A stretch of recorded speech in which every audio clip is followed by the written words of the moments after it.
All sports, all plays. All sports, all plays. All sports, all plays. 365, we making the plays. You talking the game, get you through the days. We're high in the court, the dime in the lane. Variety topics, living the same. All presentation, sports information. In the airways, taking the nation. All sport, all plays, they working your faces. Grace at the field, so tie the laces. All sports, all plays.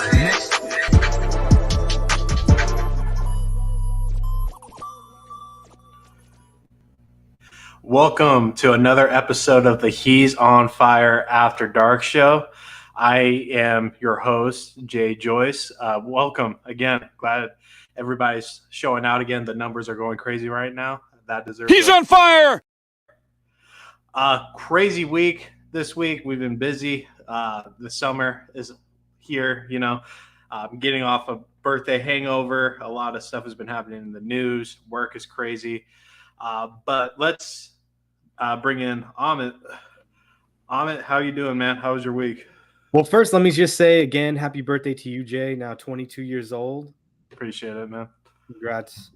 But yeah, the week's been the week. Today we went out to this place called Echo Park, which is like north of downtown. There's a little lake with a park around it, and it's like Lotus Festival. So it's pretty cool. Like, it was the first day of the lotus flowers blossoming.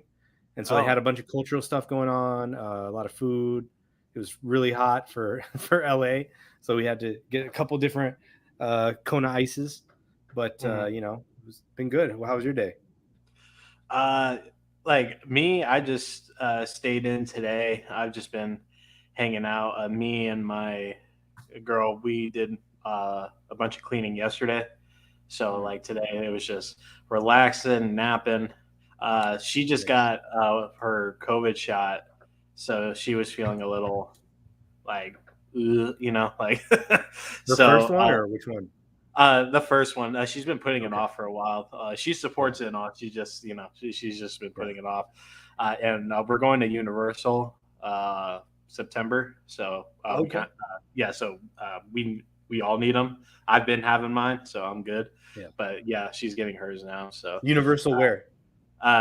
Studios in Cali. Okay. Yeah. Hit me up, bro. Oh yeah. Oh yeah. You fucking live out there. Yeah. I totally forgot. Yeah. Well, I think we're out there for like 3-4 days. We can probably link up, get a beer or something. That'd be cool. What's up, Westville?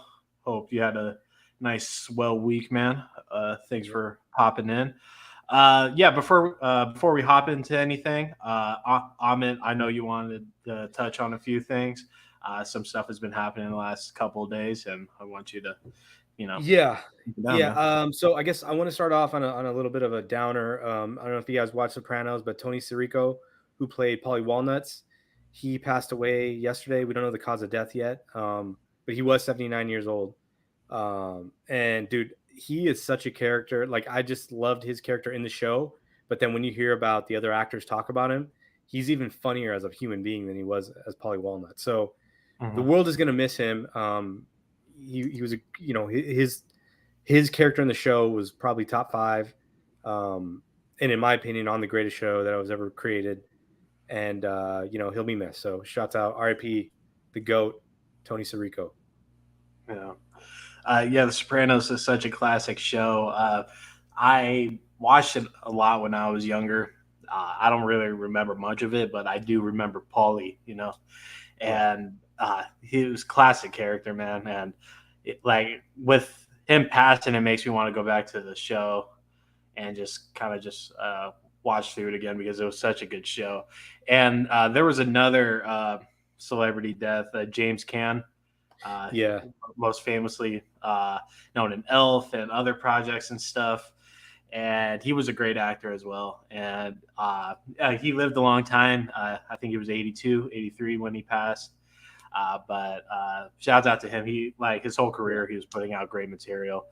But yeah, like, we lost 2 great actors this weekend, and it makes you appreciate their work a little bit more because both of these guys had really thick catalogs. So But lay off the downer stuff. That was really it.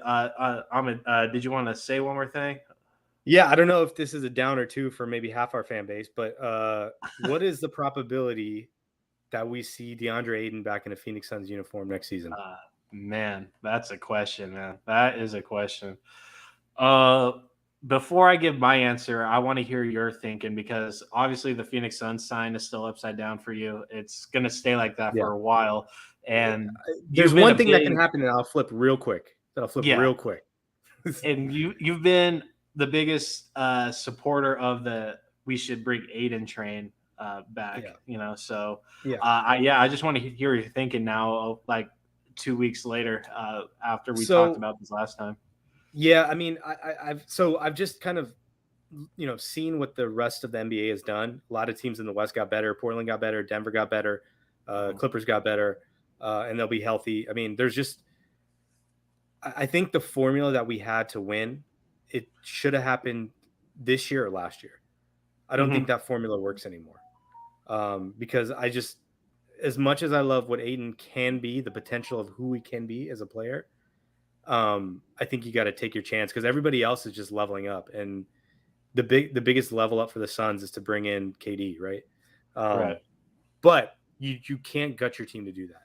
And so Exactly. another thing I was going back and looking at was some of these trades that were made when these players demanded out, right? Like Carmelo did it in 2012 or something. He went back to, or 2011, I think he wanted to go back to New York. New York gutted their entire team to send him there. He demanded a trade in September, and the trade didn't happen until February, and they still gutted their team. And then you look at like this James Harden trade, so the Ben Simmons getting out of there, I mean, that trade could have happened at any point. Like Ben Simmons for James Harden, like that could have happened anytime, right? But you basically just swap salaries because the two players weren't giving you anything. Like, so it was like, okay, like we're just trying to just try something new. Like, let's see if this works, right? And then of course, James Harden isn't there long enough to build chemistry with the team, and then Ben Simmons just doesn't even play at all. Like, and so I don't know, man. I mean, Brooklyn is a dumpster fire right now. Like, all their players went out, and they're signing up players that you think are either they're gonna like be like, I don't know what they're trying to do, because I feel like they're like, oh, if we sign TJ Warren on a minimum deal and we bring back KD, like we're solid. But like, what if you just sign him to a minimum deal and then you lose KD and then you lose TJ Warren next year because he gets a better contract? Like, I don't really know what the Nets are thinking. I think they think that they're going to get that Gobert deal, and that deal is not happening. That deal is nowhere near happening. You can get all those picks and the pick swaps. Yeah. But if you think you're going to get, in my opinion, every day that this deal goes on, that trade value, and I think you and Specs talked about it too.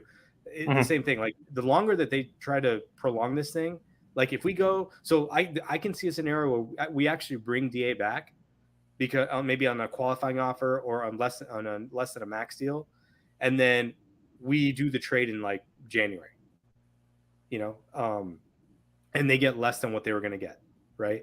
I think Mikhail is a non-starter for me on the deal. I think Cam Johnson, I'm really attached to him because he shot the best percentage of three in the NBA last year. Like, I just think like his upside is pretty awesome, but then his defense was pretty shitty in the playoffs.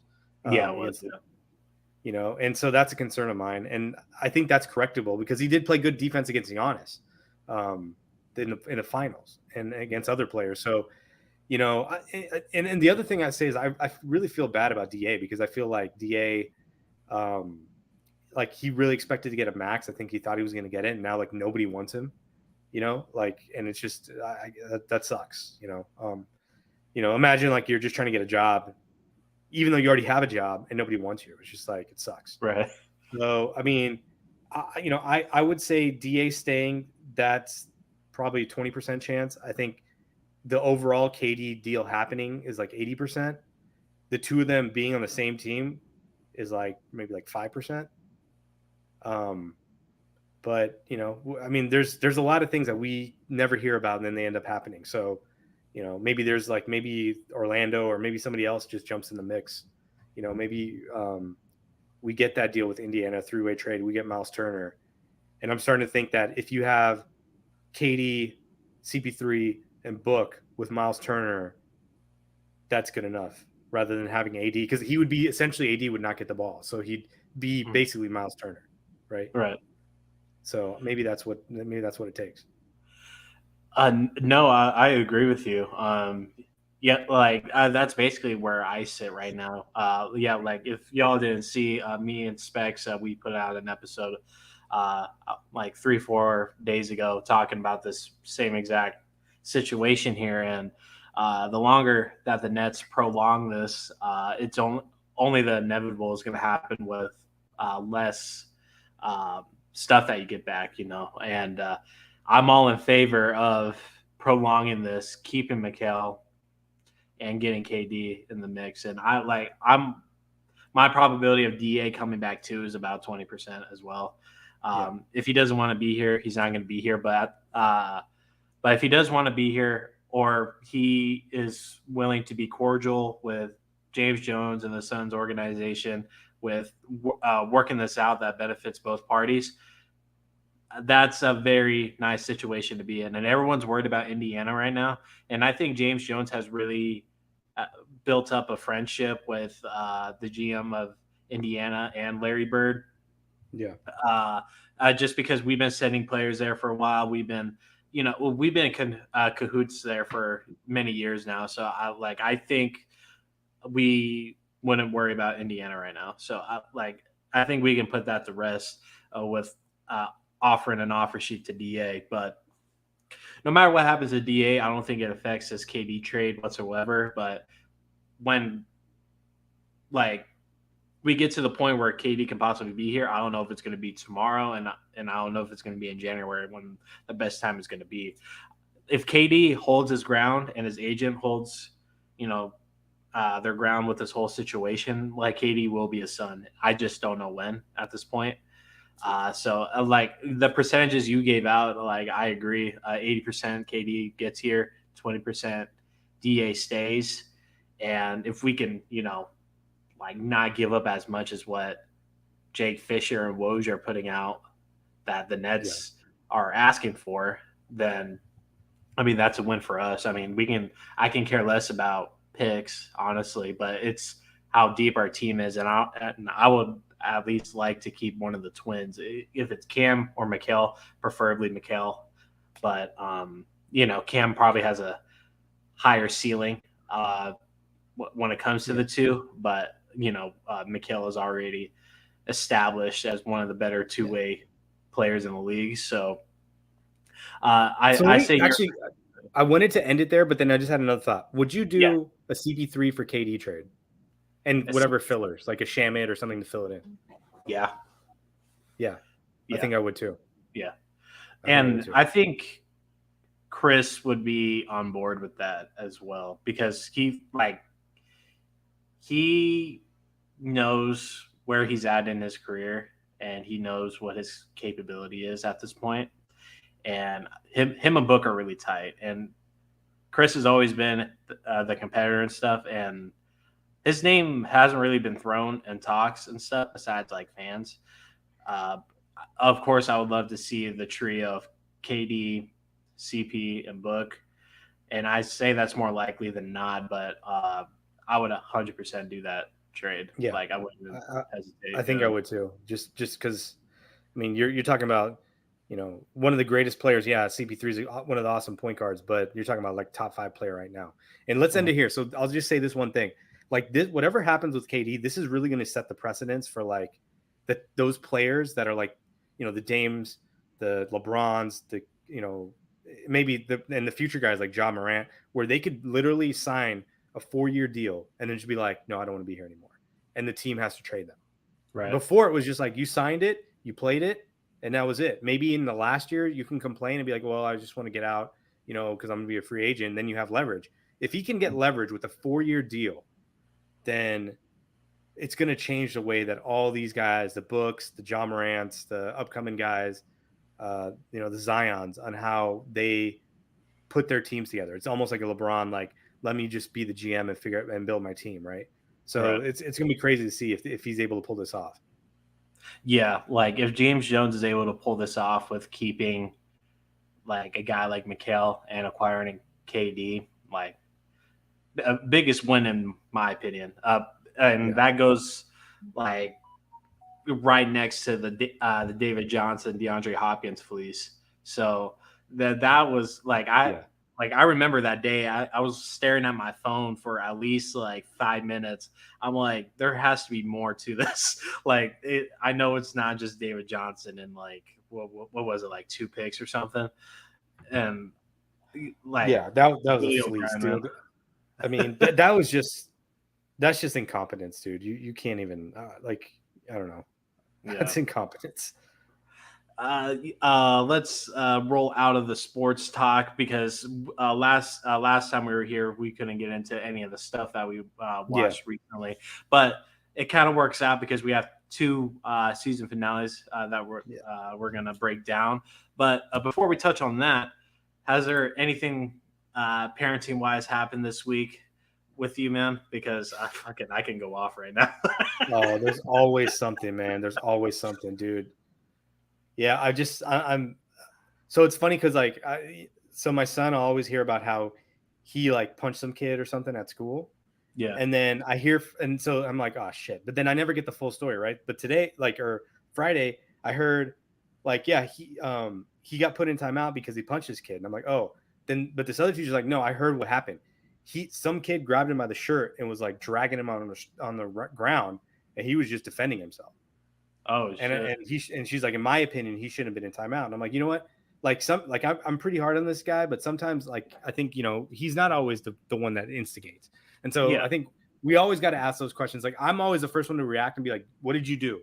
I think most parents like, what did you do? But we never go, well, what did he like? Just trying to get the whole story. Like, why are you doing this? So I think that's like the big takeaway for me is I got to be better at that shit. Yeah, I mean, I don't think anyone will blame you for that because like you're with your kid like 24/7. You can see how your kids can like flip a switch and just be that person that they're describing. Right. I like it, but my daughter, like, okay, let me ask you a question. Like, was there like a certain age where like your kids hit where they just stopped taking naps? Yeah. But dude, I remember like the beginning of COVID, my son was 4 and the only way I could take him to nap is I had him in the chair, like similar to this. And I was just like holding him down so he wouldn't move. And then he'd finally just go to sleep. I basically like choked him out. Yeah. And that was 4, but that like, they get excited. And if you like tell them, and this is something I learned is like, if you tell them that something's going to happen in the evening time, like, oh, you get to see grandma or you get to go into the July 4th fireworks show. They get all excited and they're not going to nap. And then then you're fucked. So it's always like never tell them what's happening unless you can like control the outcome of it. You know what I mean? Right. But yeah, no, there is a point when that happens. I mean, it's hard, man. But it's always cycles, right? Like waves. Like they do it for a little bit and then they go back into napping. But yeah, man, it's like we're lucky that our daughter is pretty good on schedule right now, but I know it's going to change. Usually she takes like 2 naps. She took like 3 today just because we're in the car for a long time, but she ended up taking 3, which was, worked out in the end. She's sleeping now. Thank God. Yeah. Like just recently, like my daughter, like she's like a year and a half now. And like, she just stopped taking like naps, like during the day. So like she would take like 2, like, so she'll get up, she'll be up for like 2 to 3 hours and we put her down and then she would sleep for like 2 hours and then she'll get up and we'll put her down like near 5 o'clock and then she'll get up at 7 and she'll eat, do all this stuff, tire her out, and she'll be in bed by 8:45 or 9. And it was perfect. It just worked. And just last 2 weeks she just doesn't take those midday naps. And then she's all cranky and shit, like stomping her feet, crying, and like doing all this stuff. And I'm like, just sleep, man. And like you put her in there and she's just jumping in the crib doing like the Ultimate Warrior with the crib just like shake. Yeah, exactly.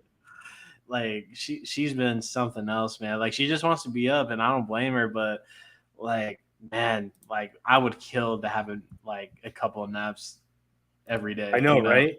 So, oh my God, if I could just nap in peace, knowing that everything in the world is just not needing me, that'd be awesome. I took a nap today. I think it was nice. I woke up and I had like the bed creases like on my arm, and I was Yeah, just there like, you go. I was drooling a little bit. I was like, damn, that was good. There you go. But yeah, just let's get off of father time and stuff. We got a lot to break down, man. Yeah, you be the chooser right now. The boys Let's or do Stranger Things first. Stranger Things first. Yeah. Okay. Let's do it like this. You tell me how it was watching those final 2 episodes, and you just go crazy, and I'll give my input when I need to. Okay, so let's I'll start it off, and then I got some back and forth questions for you. So Yeah. I thought it was awesome. I thought it really paid off the fans because we all thought Steve was going to die, and then we didn't see Steve die, but we kind of all knew that Eddie was going to die. Yeah. I mean, anybody really watching this show, because they're not subtle about the things. They kept saying, he kept telling you, I run away, I'm not a hero. I run away, I'm not a hero. And then he's like, I'm going to buy more time. Well, did he really buy them more time? Like, do we really know that saved them? Because I don't know if it did. I don't know. And then if you kind of go backwards and you go, this dude fucking just riffing, just fucking shredding Metallica, Master of Puppets. Amazing. And then doing the solo when he could, like, he already got the warning from Dusty. He's like, dude, we're done. Like, let's end. And he's just like, no, I'm going to end this. This is my last time I get to perform. I'm doing a live concert, full metal. I'm doing this shit. I think he knew that he was going to die. Yeah. I think he knew that he was going to die. But yeah, I think overall, like, where it ended is pretty epic. Like, it's pretty apocalyptic. Like, oh yeah, I didn't think they were going to go that far, but I think they realized, you know, these aren't like little kids anymore. Like, they're like young adults now. So we can't be having this little tiny story in Hawkins. Now the world is in danger. The entire world is in danger. And, you know, I mean, I always have like weird questions, like logistical questions or just technical questions about, like, how the fuck does, like, Vecna basically was in the underground inside down for like 4 years. That motherfucker didn't talk to anybody. So imagine you didn't talk to anybody for 4 years. Now he comes out and he's like giving all these soliloquies and shit. Like, that was a little bit, that's where I'm like, what that, like, I don't understand the upside down or what it is, how it was created, how he was able to control. What does he do for food? If he gets food, and these animals there, like, they have to eat and shit and drink, right? Like those little, the demogorgons, demodogs, and bats. Yeah. So what do they do? And how did Will stay alive for like 10 days? No one actually asked this question. How the fuck did Will stay alive for like 10 days in the underground? That's a great question. Yeah. Right? Yeah. Like, he has to have water. There has to be a source of water somewhere for him. But you remember this. Oh, remember this. Any place where there was like water, in the real world, in the Upside Down, there was no water. So where Barb gets killed in that swimming pool, there's no water. Yeah. And then if remember that lake where they were swimming, where they go into the water gate, there's no water when they come out. So how the fuck did Will survive for 10 days? That's true. But anyways, yeah, I mean, I thought, like, I mean, they went a lot further than I thought they were going to do. Like, it became like a horror genre, which is cool. Like, I'm good with it. But because it still kept like those relationships and those like dialogues. And I think Stranger Things is probably at its best when you have like these like two characters talking to each other, you know, like when it's like Will and Jonathan and they have that conversation at the pizza place. And it was like it almost made me cry, like when they were talking, because it made me think of my brother and just like, you know, just how you want to be in a relationship if you're not as tight as you want to be, you know? And then when Will talks to Mike in the van as they're driving up, and even just Jonathan, like looking in the rear view, and that's what triggered him to have that conversation with him at the pizza place. There was some great conversations, man. What did you think?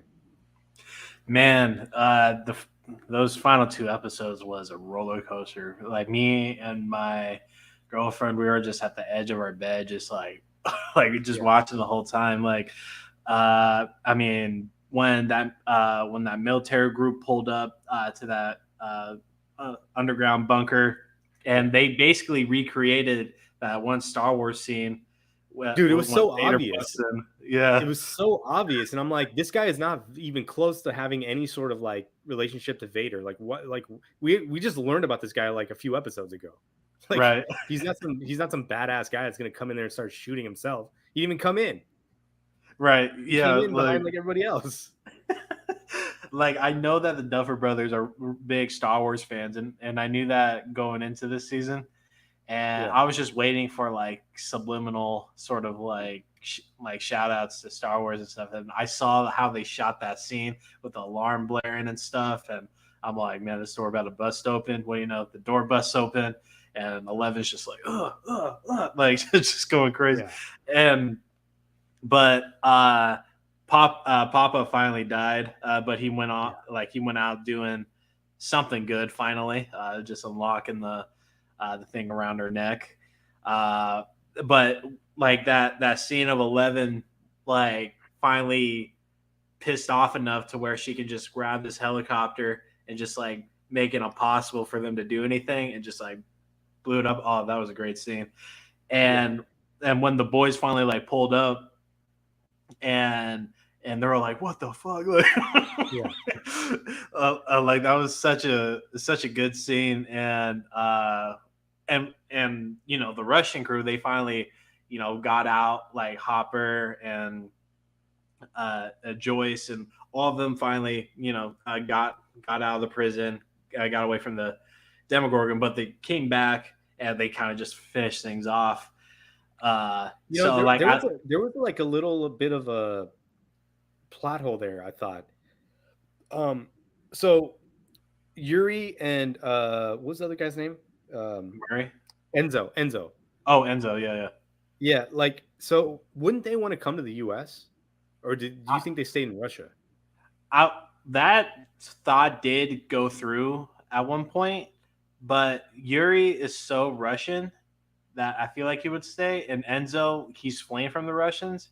So I think Enzo eventually would find his way to America. I don't know when, but I thought he was a really good character. I feel like they might bring him back in.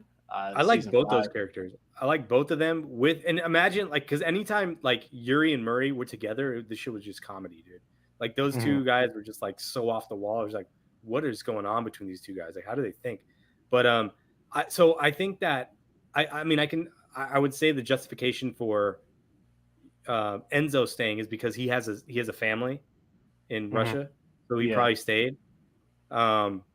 But the peanut butter smuggler, I don't know, man. I feel like he would jump at the chance to get out of there.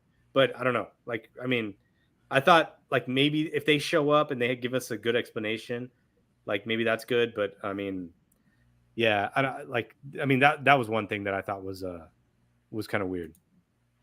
But before we dive more into it, Sonia is wondering what would make you flip the sign back over. Yeah, I said it earlier. I mean, there's one trade that could happen. We all know what that trade is. Flex talks about it all the time. Or he doesn't have to talk about it all the time. He just tells us, hey, man, it's all good. That's a trade that'll flip that back over. But going into the second episode, the peanut butter smuggler winds up dead. Don't mess with the guy's peanut butter. That was such a funny little scene. But yeah, going into that last episode, God, it was long. Like, what was it? Like 2.5 hours? 2.5 hours. It was a movie. Yeah. And they spent about $30 million per episode this season on average. That one probably was way more over. I mean, 2.5 hours, that was probably $100 million production. Yeah. God, that's crazy. Yeah. But so that last episode basically was the other two crews. It's Nance and Maya Hawk and the rest of the crew trying to figure things out. Then of course it was like 11 and them trying to come back, and you don't see Joyce and Hopper until like the end. And so I like how they went to that military surplus store. Yeah. And they had the jocks, pull up again, because I low-key forgot about them. And then they, show up, and Jayson and Nance, they have like that conversation back and forth and stuff, and Jayson starts putting together the pieces, and it turns into this whole other dynamic. And of course, Dustin, he figured out like how the rest of this shit works, and the clock is only ticking for Max at that point, because she's seen Vecna at least 3 times to this point, and then Nance has seen Vecna I think once at this point, so her time is a little longer. But they finally figure out how to get into the Upside Down. It's through one of those portals. Let me know if I'm missing key parts, because there was just so much in this episode. No, and we should have probably done spoiler warning, but I think if you're listening to this, you probably know that you've probably seen it. Yeah. I hope. By the way, did you see how Jayson died? Like, it took me, I didn't see it. I missed it the first time. Yeah. I did watch it again and see it. Which was, if you guys don't know, like, basically his entire body got just split in half while he was unconscious. Yeah, they're basically like, fuck this guy, and they're just like totally just yeah. But I do that scene. Okay, first let's talk about the Eddie Munson thing, right? Spoiler alert. Okay. I need to put a thing here. I already said it, but yeah. Yeah, you already said it though. Yeah. So like Eddie and Dustin, they're fighting off those bad things. Cool. And then Steve, Nance, and I forget Maya Hawke's character's name, but Robin. Oh, Robin. Yeah. So them 3, they're doing their thing. Okay, so Eddie Munson shredding on the guitar to Master of Puppets. So I was on TikTok at least like 2 weeks before this episode even came out, and there was like, I listened to a lot of rock music, a lot of old rock music. Like I kind of listen to everything, and so I'm on that sort of side of TikTok. And like when the trailer released for that season, a bunch of like rockheads were trying to figure out what Eddie was playing on the guitar, and a lot of them came to the conclusion that it was Master of Puppets. And I was like, I really hope it's Master of Puppets, because that's the perfect fucking song, considering that Vecna has like the technicals and stuff, and he's kind of controlling everything. It's just kind of like metaphorical in that sense, and it worked way too good. And so when I heard that first riff, I was all like, oh bro. And so he knows how to play the song, but they had I forget the guitarist's name is, it's his son, that like James actually like, son? It's James Hetfield's son. And so he did like the audio version of it, but Eddie knew where to put his fingers. He knows like how to play it, but he just wasn't that efficient at it. So that was really cool. I'm glad that they put that together, but Eddie fucking shredded that. It was such a tight scene. I mean, if you're gonna die, man, that's the kind of performance. That's the way you go out. It's so fucking metal, so rock star. And so Master of Puppets, like I grew up on Metallica. Like all the guys that I used to hang out with in high school, like the upperclassmen, they would I'd have to get in their cars and they'd be playing Metallica and all this stuff. So I grew up on Master of Puppets. It wasn't like, I'm not from the 80s. Like I went to high school in the 90s, but like people were still listening to that shit back then. And it's still like hot now. So, but yeah, that was dope. So real quick. So we haven't talked about Max yet. So I think, honestly, I think Max is brain dead. I think so too. And I think what's going to happen fucked up. is Vecna is going to take over her body. Yeah. I can see that. And, and he already did it. He already did it with her brother, right? So I think that we're going to think that she's back. But it's all Vecna playing with her memories to know who she is, to be able to do that. And then eventually they're going to figure out. Probably Dustin. But 11 or Dustin are going to be like, yo, that's not. Or 11, Dustin, or Lucas. One of those guys will be like, yo, this is not Max, dude. We are being fucked right now. Do you know what helps your theory with that? Is when 11, like jumped in her thoughts the last time, and then it was completely empty.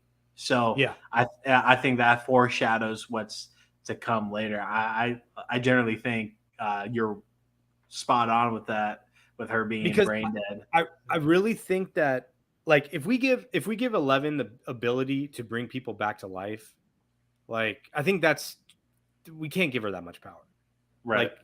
Like, it's too much power to understand how it works. Like, it's just like what she can do, like the telepathic stuff and travel. And I want to talk about that in a second.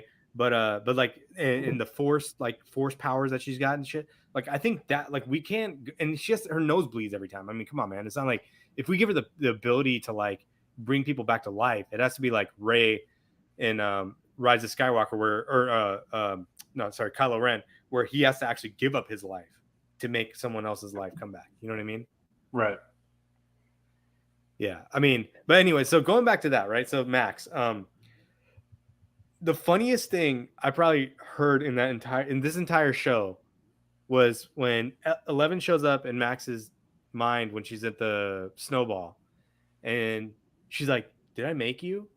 And then Elle goes, "No, I piggybacked here from a pizza dough freezer."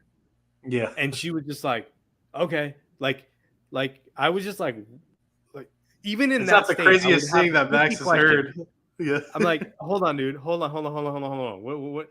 So did Vecna make you? Because that sounds fucking crazy what you just said. Right. Like, right? Yeah. Like, Max is one of the smarter characters in the show. Yeah. And yeah. Like, I don't think that's the craziest thing that she heard. So I think that line delivery was good for the time. Like, it was just like, oh, okay. Like, just to go back to the beginning when in season 3, when Dustin had the Demodog, right? Like the little baby thing. And they're telling her the whole story. And she's like, no, bullshit, bro. No, you guys are fucking lying. What is the truth? They tell her the truth. And she's like, I don't believe you. To get to this point where she's just like, oh, okay. Yeah, that's cool. Like, you tell me get out of this situation, whatever. Yeah. And like, just to touch on this real quick before we get into more Max, because Max was kind of like the key part of the second half of the last episode was I saw somebody kind of put this together. So where the time where this is taking place, 1986, during that year, where the setting is, like, Master of Puppets came out 2 weeks before the actual event. Yeah. So Eddie learned how to play Master of Puppets within 2 weeks, which it wouldn't surprise me because the dude is a fucking shredder, So I mean he would have to only spend time playing. Like, he could spend no time doing anything other than playing Dungeons and Dragons and, like, practicing guitar. Like, he couldn't do anything else with his time. Right. And this guy at the end is like, I'm close to passing. I don't know if he was bullshitting us, but he was definitely not passing. That must be why he doesn't pass, right? This guy's just a master. Wants to be a rocker. Yeah. He was like a super senior, wasn't he? Yeah, no, he was like, he's like, I think he was like 3 years senior. Yeah, that's what it was. Yeah. Yeah. Okay, yeah. So to get into more of the Max side of things, when 11, showed up and stuff, and like how she just totally just like threw Vecna like effortlessly. The first time I thought we were gonna see like a brawl between the two, and I was kind of like underwhelmed what was later to come. Like, I thought they were gonna like really throw hands, but they never did. Were you expecting sort of like a fight? Because I was kind of expecting that. No, because 11 has never actually gotten into a fight other than when she hit that girl at the skating rink, right? She does everything with her mind, and then this Vecna dude, same thing. Like, this guy, we've never seen him do anything. Like, everything he's done with his mind. So that's exactly how I thought it would go. Just them doing the weird, like, can you imagine, like, just seeing, like, if I just went like this and just like made a face and just tried to like force it. Yeah, exactly. Right? Like, it just looks if it's like when that girl made fun of her, it's like if you do that shit and nothing happens, and yeah, you look like a doofus, you know? Right. Yeah, like I was expecting a fight, but I guess you're right. You know, that isn't really Eleven's forte and stuff. And Vecna is one to like he's like an onion. He likes peeling back layers and Yeah. stuff, and he wants to. There's a bigger end game to it all. So, um, and then when Jason finally got in, okay, even before that, like I felt a lot of racial tension in the last like 15 minutes of it. Like when the jocks finally showed up to the house and that guy with the curly hair with the hat on was chasing Sinclair's sister and it was doing like the back and forth. Like if it felt like really racially motivated, but I think that was intentional a little bit. I think so. I mean, there's so many moments, right, that you can think to like the last, even just the last 2 years since 2020, like instances, right?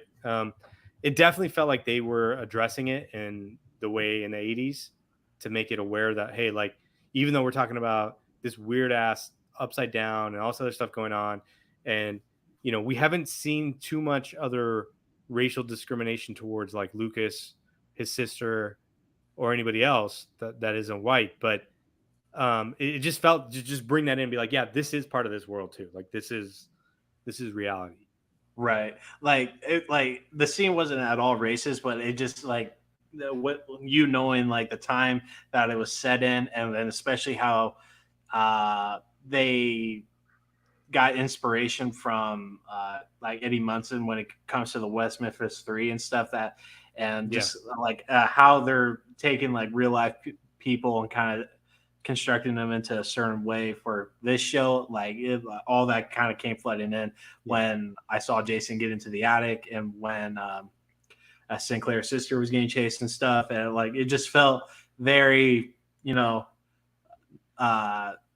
very well drawn out in the sense. And that fight between Sinclair and Jason when they were scrapping it out, when Max was being lifted and stuff, that next to the Eddie Munson scene is probably the two best scenes in the show so far, in my opinion, because the fight was clean as hell, and then then the guitar shredding. Dude, the actor that played Lucas, I mean, that guy did an amazing job because he had to play basically, you know, the Lucas character, then he had to play the Vecna Lucas character, which I thought was really believable. I knew though, right at that very second, I'm like, this is Vecna. But I'm like, I can't tell, which means it's really good acting. You know, when he's just like, would you kill me too? Or like, you know, when he was saying all this stuff, I thought it was amazing. And then like the part where Max is dying and he's just calling out for anyone. He's calling out for his like baby sister. Mm-hmm. You know, he's like, Erica, help. And it was just so heartbreaking that it just hurt. Like he sold that cry and breakdown. You know, sort of scene like, that was hard, you know, like me and my girl were just like, what the fuck?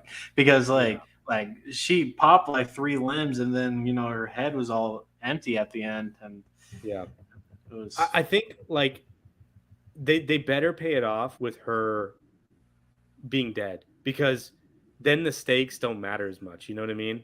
Right. If she's not dead. Because it's like, more of a vengeance thing at this point. Like, oh, we're just going to bring her back and be like, oh, she was, you know, able to survive like the way that Papa survived in season 1, or like these people that did survive. But then we saw some realistic deaths. We saw Bob get killed. We saw Eddie get killed. We saw Barb get killed. We saw some like really lovable characters die. If they keep, I think it's the integrity of the show matters. Like she has to stay dead. Yeah, no, I agree with that. It's just a bummer how they killed off Chrissy, because I really like Chrissy. I thought she had a lot of potential, and maybe like I don't know if they can bring her back or write her in or not, but I think Eddie might come back because correct me if I'm wrong, besides Vecna are the only ones that have died sort of in the upside down. Is that Barb died there? Wait, no, hold on. No, Barb was Demogorgon, right? Yeah, but she, how did she die though? No, because they never found her body. She died in the upside down for sure. Okay. I feel like Eddie's gonna come back, man. I don't know how, Yeah. but I feel like he's gonna come back. I mean, we're not gonna know for 2 fucking years. They should have at least had this season halfway done by the time they release this one. God damn. I know, man. I know, but we'll see. But you know the thing that, like, I know you want to see Eddie come back, and I do too. But if I had a preference, I would rather have Billy come back because I liked his character more than Eddie. I Yeah. just love Billy's character.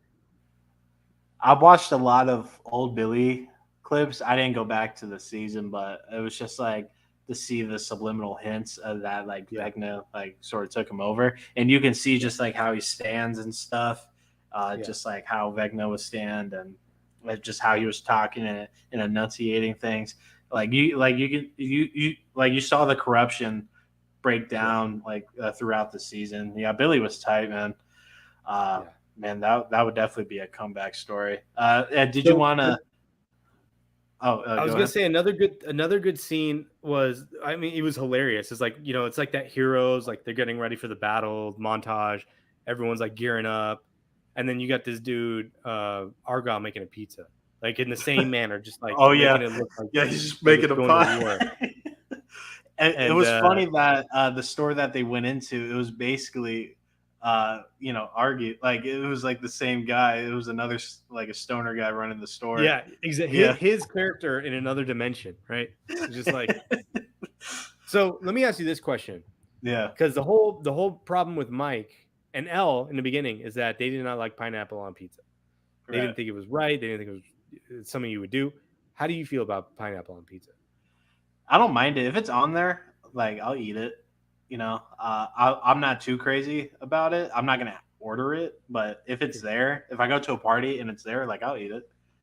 Especially. So this is my recommendation for everybody. Go out there, get a jalapeno pineapple pizza. It'll change your life. It's amazing. Nice. It's amazing. Jalapeno pineapple. It's not my go-to pizza. It's like, you know, if I want to switch it up and do something different, then I'll get that kind of pizza. But when you put pineapple with like some spice, it's really nice.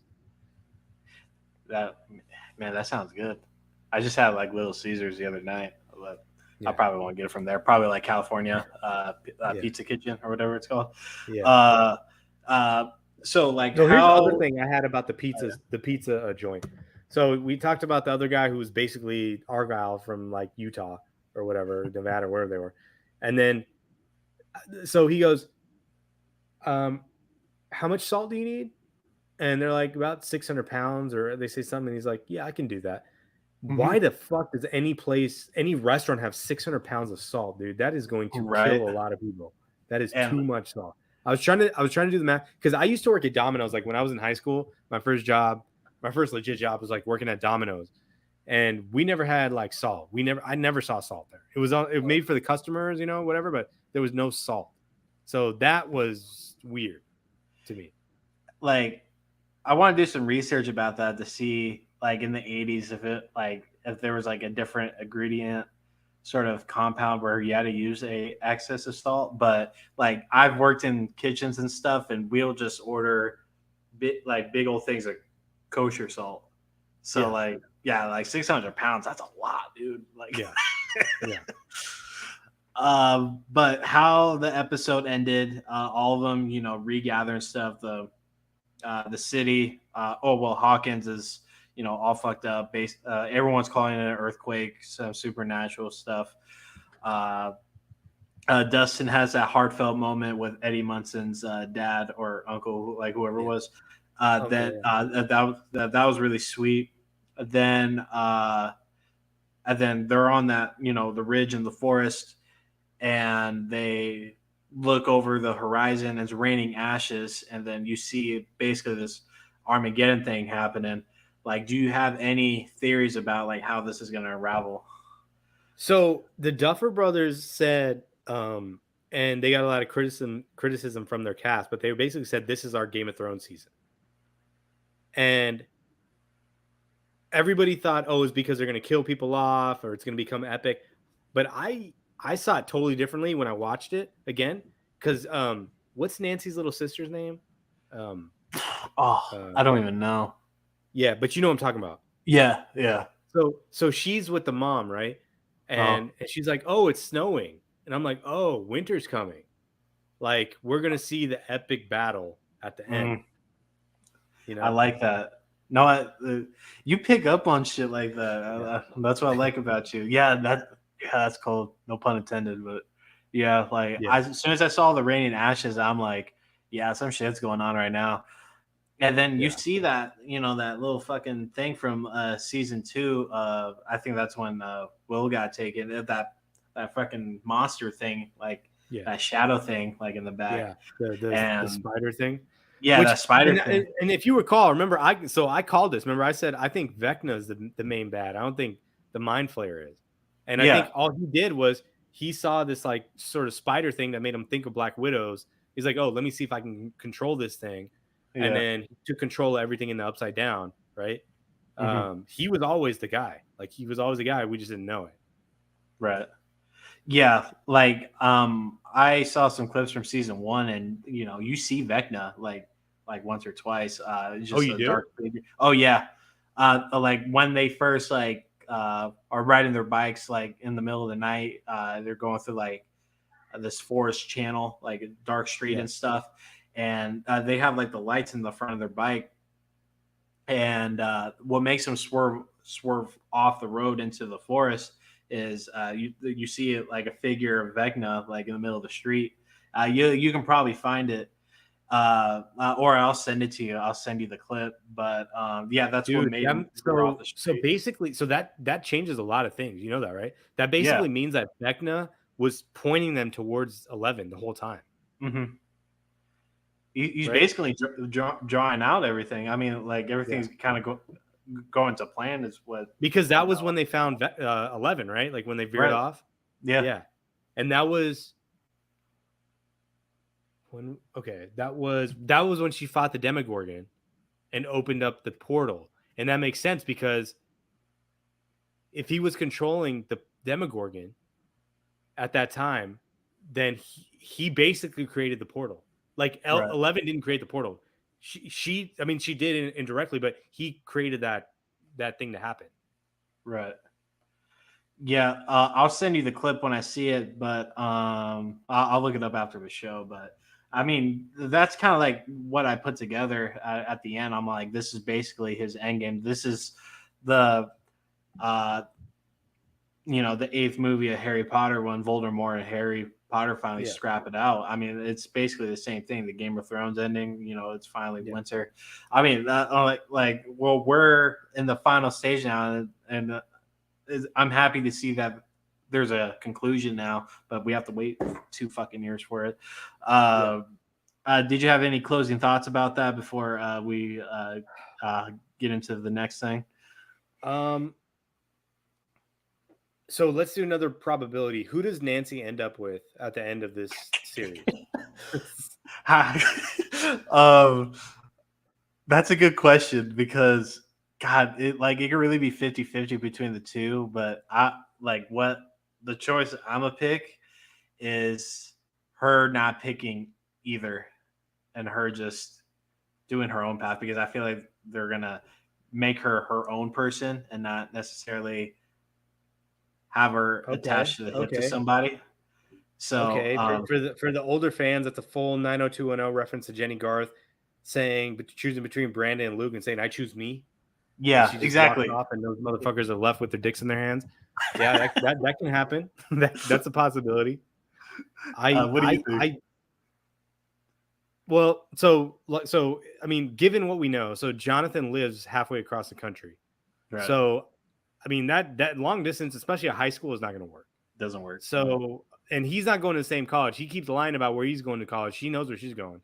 She's waiting for this fool to like step up and be like, yo, I'm going there. I think she's got to be going back to Steve. I think everything kind of lays down for him to go to Steve. And maybe there's something for Jonathan to pull out of this, because this dude's just stoned out of his mind at this point. Like, this guy's like barely like trying to he's like, oh, I've really fucked up my relationship with my brother. I probably should have a relationship with my mom, but she keeps fucking disappearing. Like, I feel like he's got a lot to figure out, maybe. Yeah. And I think Steve is figuring it out at this point. And Steve even tells her. Steve tells her, as they're walking, he's telling her, like, I'm moving forward now in my life. I've grown up. I'm mature. I'm glad you dumped me because it gave me this chance to grow as a person. It makes me feel like they're going to get back together. Yeah. Like Steve definitely has a better chance with securing Nance, but I don't know if Steve has those feelings though, because I felt like they were kind of building with Robin, and then Robin ended up, kind of drifting away to that ginger chick at the end. So I don't know. But that was never going to happen though. Like we knew that from season 3 at the end that they were never going to be together. No, what? Yeah, you're right. Yeah, man, it's tough. I think they're gonna have Nance, kind of be her own person and her just move on because she was pretty badass at the end. Like, she wasn't afraid. She's the leader. She's the full out leader of this whole entire operation. Oh yeah. So like when the military comes in and the fucking whoever comes in, they better go to Nance and be like, "Yo, man, tell us what to do," because she's literally like keeping the world together right now. Exactly. Let's put a cap in Stranger Things stuff. Yeah. I mean, we can go all night about it. I mean, like we can touch on a couple more things. I wanted to show you this real quick. We don't have to go through the whole fucking thing. Okay. I think what I'm talking about here. Let me. Yeah, we talked about a pre-call. I think I know what it is, but I just want to be sure. Rolling Stones put this out like 2 weeks ago. No, this is actually not what I thought you were talking about. What were you thinking about? What did you think it was? Maybe it wasn't Rolling Stone. That's why I think I got confused. Somebody made a list of Steve Nash top 10 references in rap songs, and it's like pretty pathetic.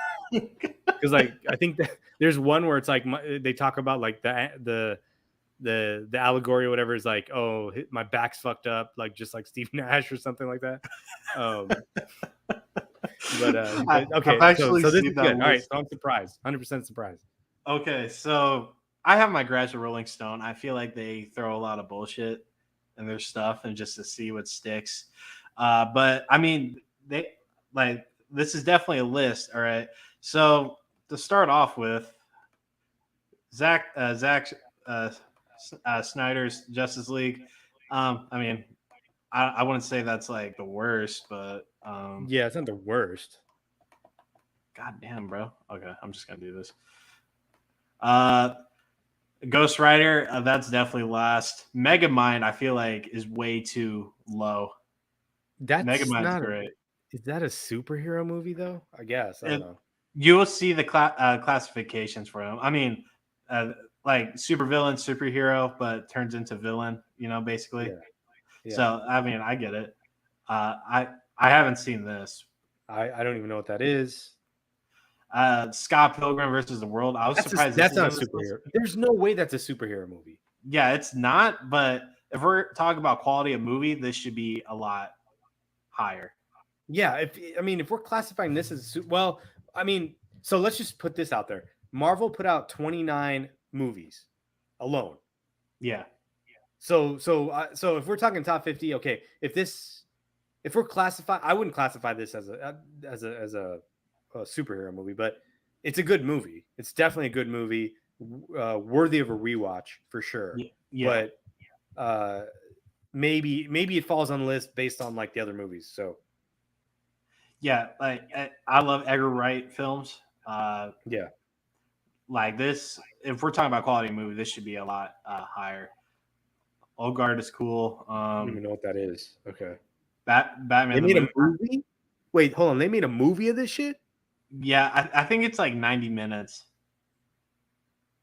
Like I think I have this one or an actual movie in a theater. Does it say? Dude, when the Riddler in the. I mean, the show is off the chain, but like.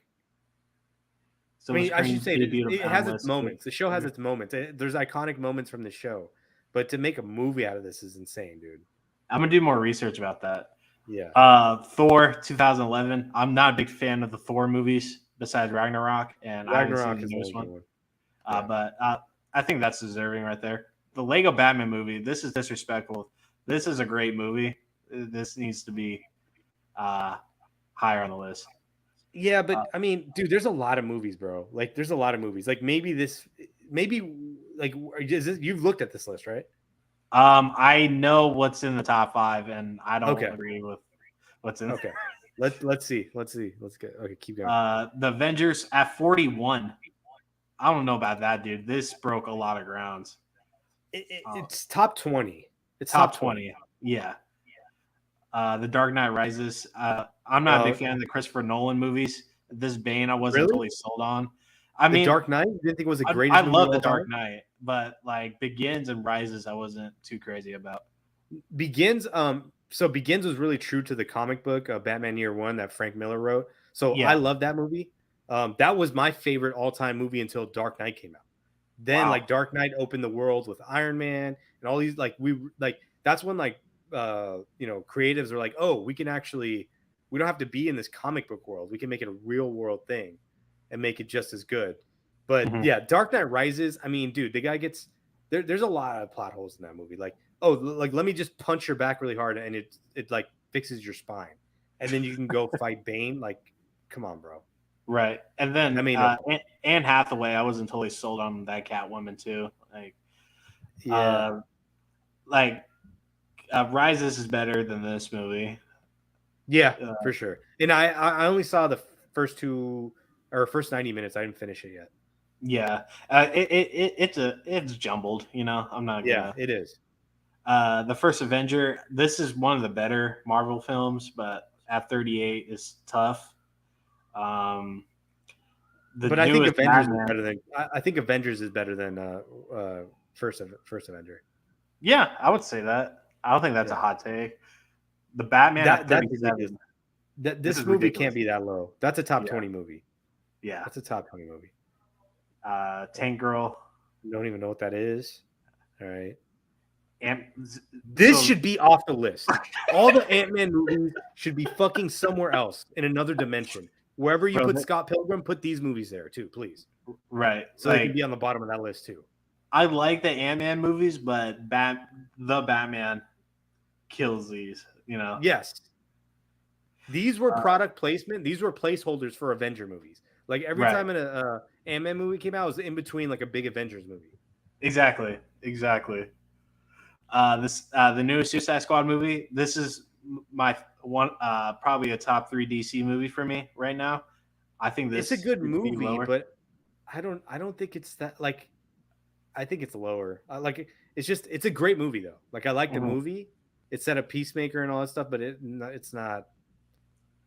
Okay, if Blade 2 is making this list, so I'm a huge Blade fan. Right? I love Blade, but Blade 2 was bad, dude. It's been a long time since I've seen the second one. The first one's great. The soundtrack is awesome.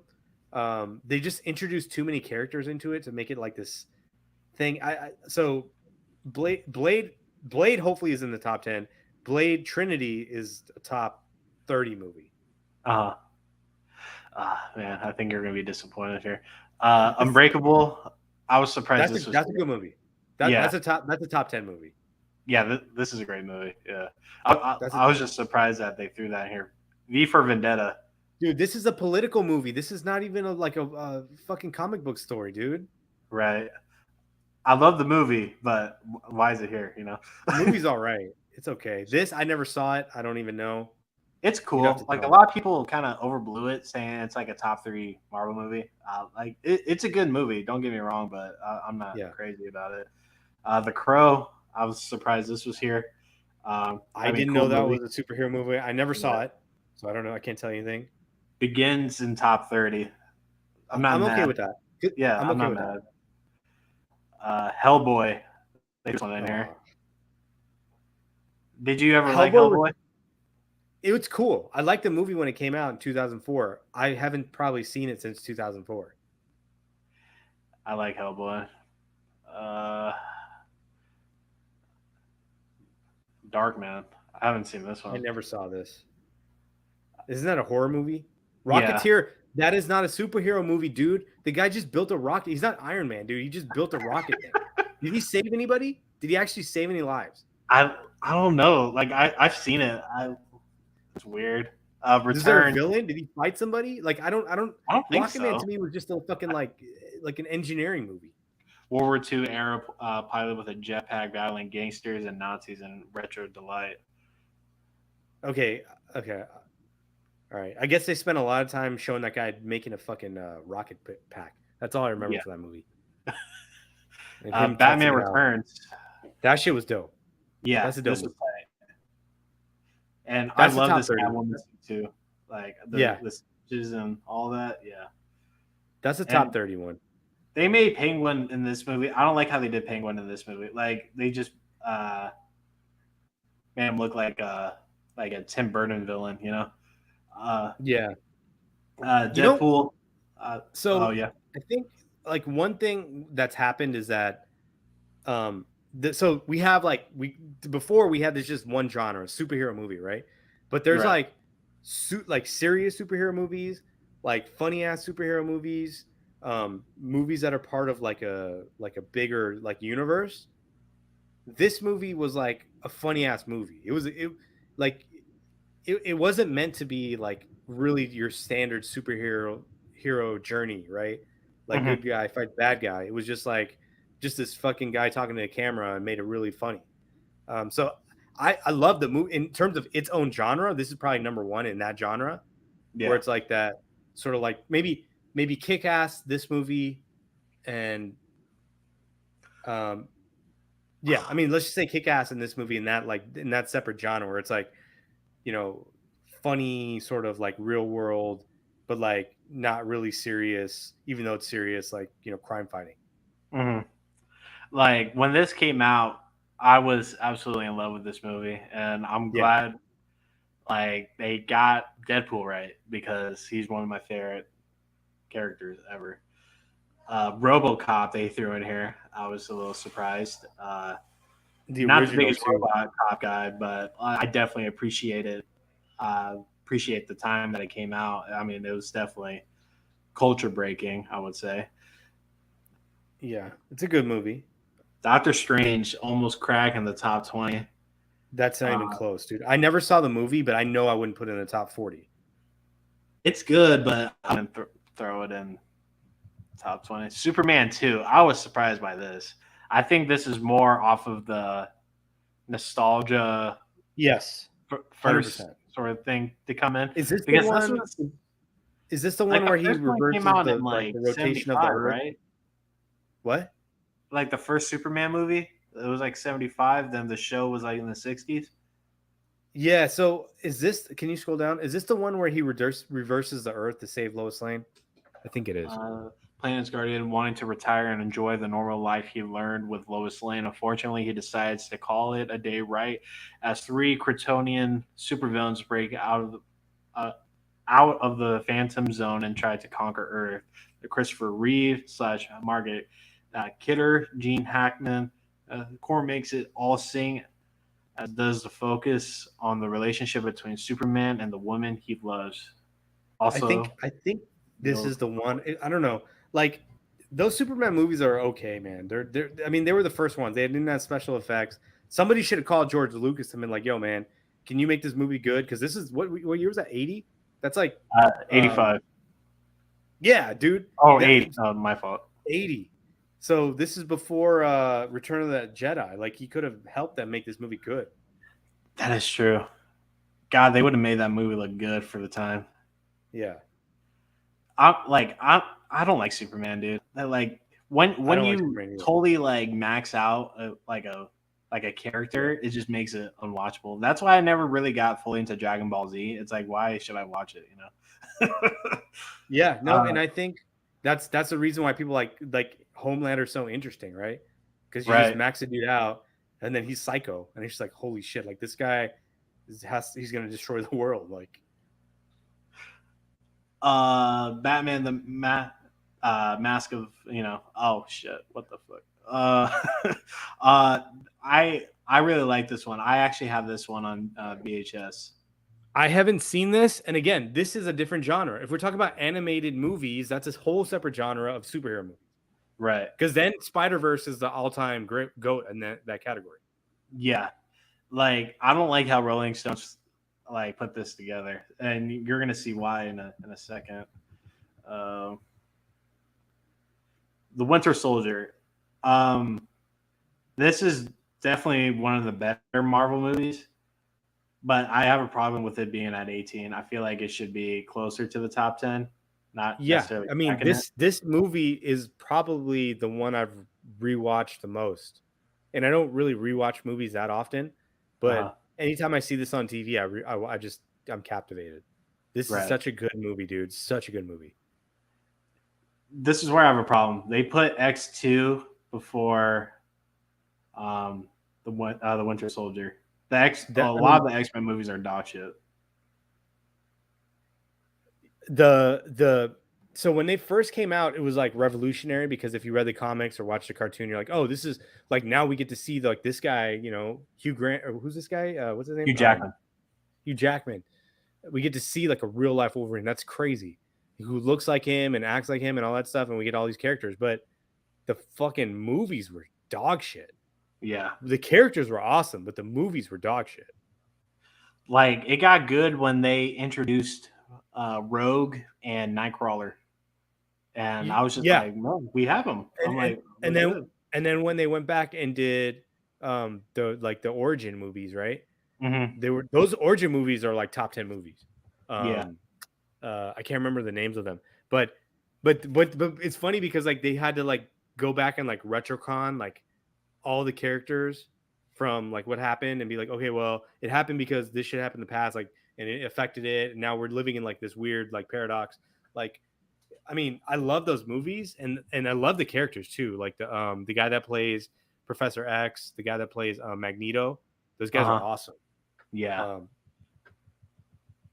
Patrick Stewart usually plays Professor X, but I forget the actor that plays Professor X in the origin movies. I can't remember his name, but he's a really good actor. He's an English actor. I can't remember his name. Yes. Yeah. Infinity War at 16. I mean, I don't know, man. I think there's a legitimate case that you can say Infinity War is better than Endgame, right? It's like the Empire movie versus Return of the Jedi. That's the mass consensus of those two movies that Infinity War is better, and I'm on that, on that side too because of the battle scene and when Thor comes back with Groot and Rocket, and then they're scrapping it, then the force field around Wakanda, like it was such a good, movie, and Endgame was just a lot of building up to like the final battle, which was great. Yeah, I mean, don't get me wrong, but just like you had every emotion in Infinity War, and I feel like it should be at least in the top 10. It's a top 5 movie, and to like some of the funniest things that Tony Stark does is in this movie, like when he calls the guy Squidward. When the aliens show up and he's like, you're making me look stupid in front of the wizards. Yeah. and then when he's like finding Chris Pratt, and Chris Pratt's like, he goes like, who is your savior or something? He's like, what am I supposed to say? Jesus. And he's like, you're from Earth, dipshit. Like he's like, no, I'm from Missouri or whatever he says. Like that's some of the funniest shit. Earth. I mean, and then you get the whole thing where like Spider-Man like trying to save Tony Stark. I mean, it was just, I think now that I think about it more, like Infinity War, I need to go rewatch that more than I need to rewatch Endgame. Infinity War is great, man. I mean, Endgame, like how it goes down. Infinity War, like it was so well put together, in my opinion. Just all these ads on this Rolling Stone page, dude. Guardians of the Galaxy, I love all the movies. I feel like all of them should be in the top 10. That's not better than Infinity War, though. No, it's not. No. But this is a top 10 Marvel flick for sure. Spider-Man 2002. This should be in the top 10. So this is like one of those movies that creates a whole like genre of like, how do you do these like, superhero movies and make it relatable to like all people. So this was like the first time where they did that, right? With Spider-Man, where they made it like, oh, he's just a high school kid, and it made it relatable, and it made it. So this is I mean, there's so many movies, bro. Like this is definitely a GOAT movie. I don't know where it ranks, but it's a GOAT. Man, 14. Like as soon as you see the top 10, you're going to be questioning a lot. Days of Future Past at 13. This is an excellent movie. It's really good. I don't know if it beats like the last couple of Marvel films we talked about though. So the only reason that those Marvel movies are better is because they planned out the whole story. These Yeah. guys basically had to retrocon back in and make it like, do the mental gymnastics to understand like why all this shit happened. Mm-hmm. So to me, like that's pretty, that's a pretty big task, and they did it really well. But having the story, so you have to look at it that way then. Like the whole, like obviously we know that the Marvel Cinematic Universe like destroys DC, but does a single movie that kind of puts that story together and ties those two different universes together, is that better than some of these Marvel movies? And I would say in this case, I think this is better than a lot of Marvel movies. Yeah, I would say that. Yeah. Like, I wasn't crazy when this first came out, but when I aged up a bit and I rewatched some X-Men movies and this one came up, I really enjoyed this one. Yeah. And I don't think it was appreciated at the time. But Homecoming at 12, I love the movie, but no, it should be like near the 20s. So if we're ranking Spider-Man movies, where does this go? If we're ranking Spider-Man movies, and it's Spider-Man 2, Spider-Man 1, Spider-Verse? Are you counting that one? Oh yeah, my fault. Oh, okay. So Spider-Man 2, Spider-Verse, Spider-Man, uh, Homecoming, and I know what.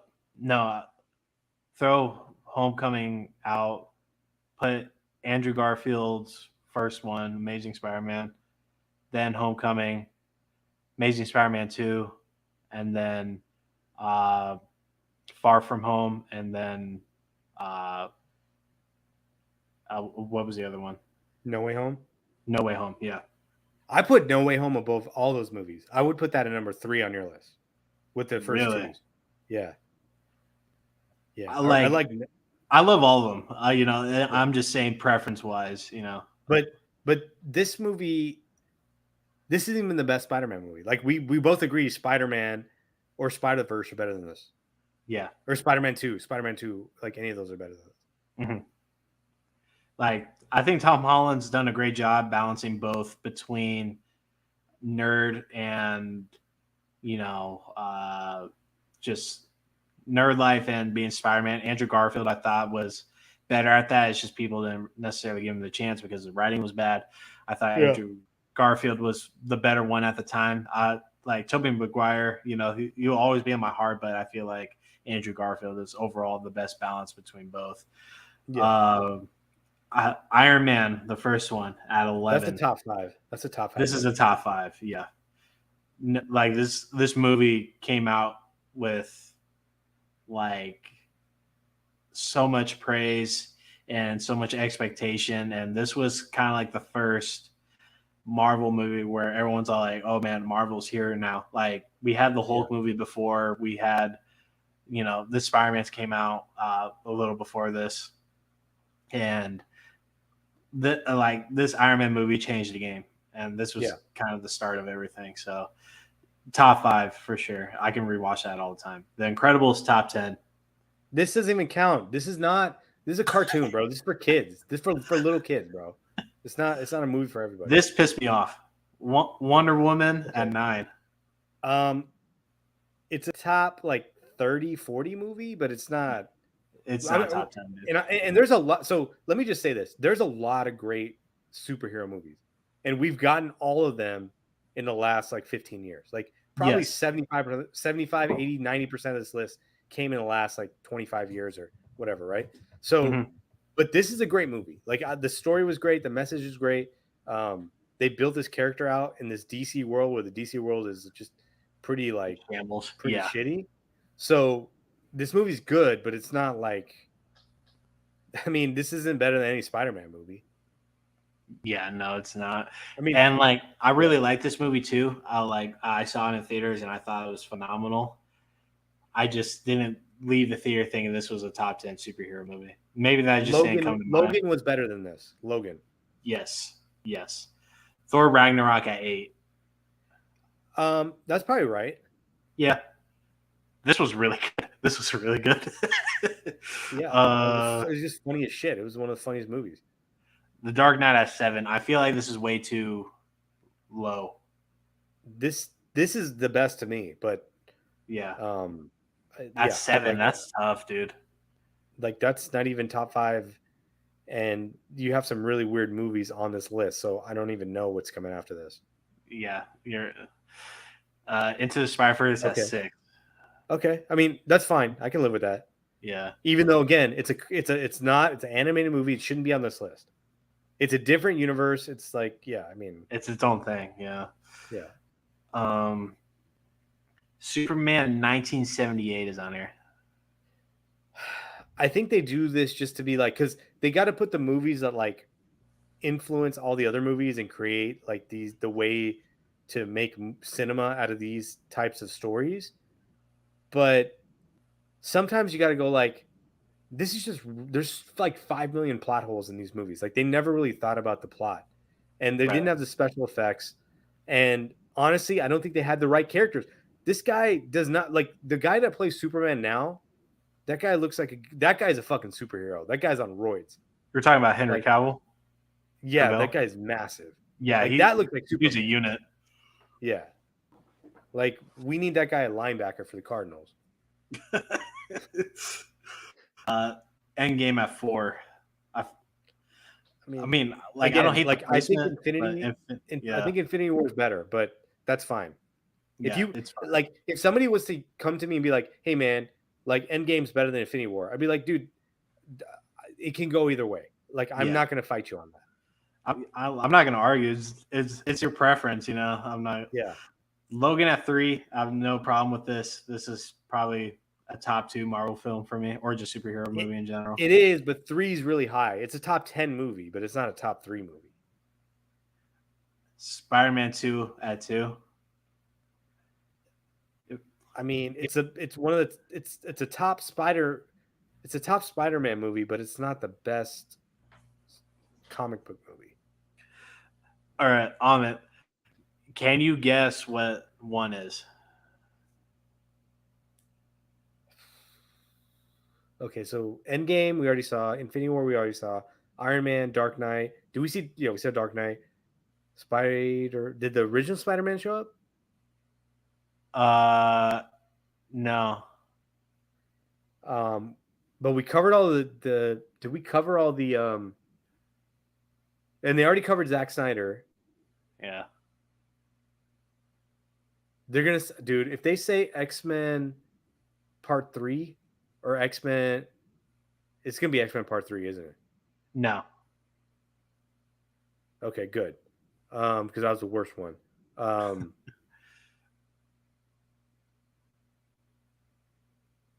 What's X-Men First Class? It's none of the X-Men ones. It is a Marvel film. X-Men First Class should be on this list, by the way. If we're doing top 50, X-Men First Class should be on this list. Yeah, First Class isn't on here. Yeah, that's crazy. And guess what isn't on here either? Watchmen. Okay, yeah, fuck that. Okay, yeah. You can fuck off this list. I didn't even think that Watchmen would be on this list, but okay, I don't know, man. Tell me. Black Panther. Okay. That is a top 15 movie. I agree. It is definitely a movie that you want to rewatch. It's fun to rewatch that movie. Chadwick Boseman's character lives on, and then we have probably, I think, Michael B. Jordan's his villain is probably the best villain in Marvel. He's great. Yeah. He, at least in the MCU, like, because like if you look at the extended, then I would probably say Killmonger, right? Or not Killmonger. Who's the guy from Jessica Jones? The bad guy. Oh, is it Kingpin in there? What? Is Kingpin? Kingpin.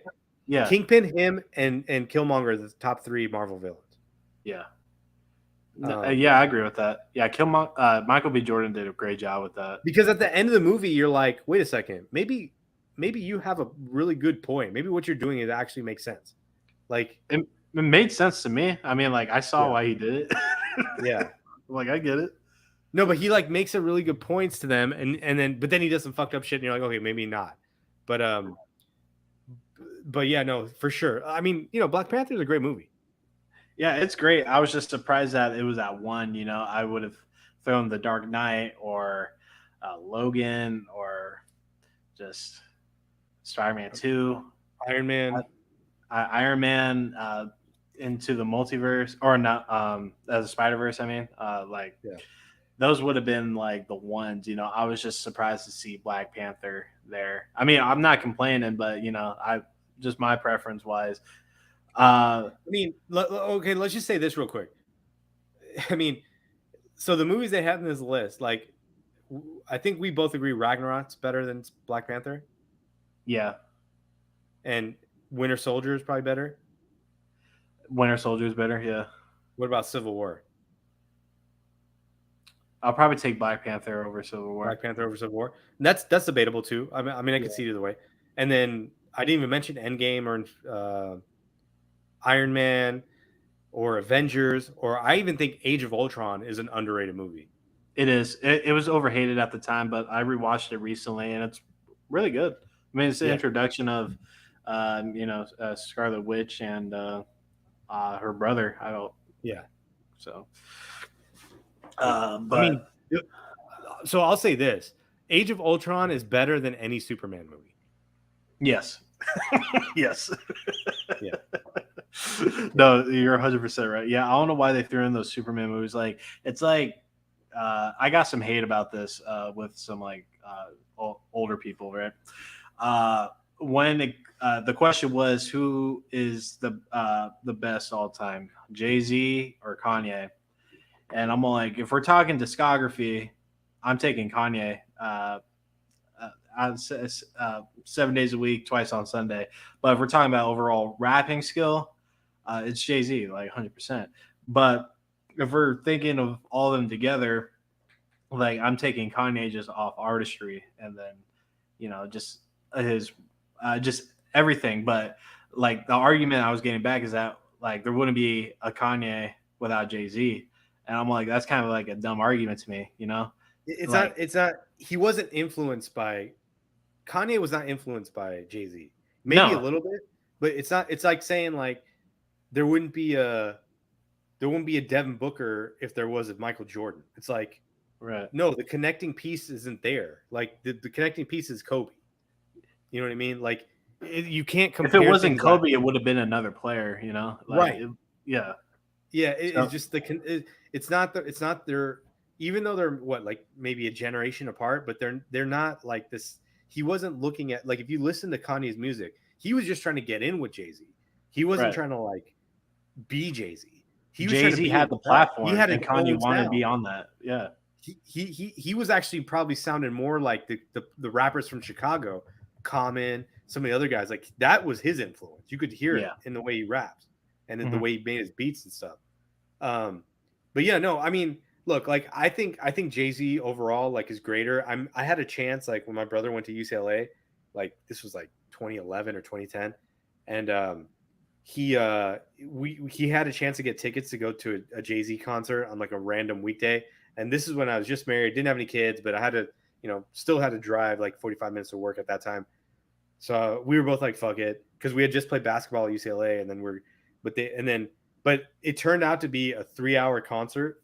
Of Jay-Z songs. He did a 3-hour concert in Poly Pavilion, which is only like seats like 12,000 people. So you're basically on the stage. And it's like probably one of the biggest regrets of my life because it was only like $45 tickets too. Like it was crazy how. What album was out at the time? 2012 would have been Magna Carta. Yeah. Magna Carta. And then he did whatever the retirement album after that was. He had a couple of bangers on that one. But anyways, like his 3-hour show is like insane. It's like the Beatles, bro. Like you're hearing songs, you're like, oh, this is like, I remember all these songs. I remember the lyrics. He didn't invent anything new.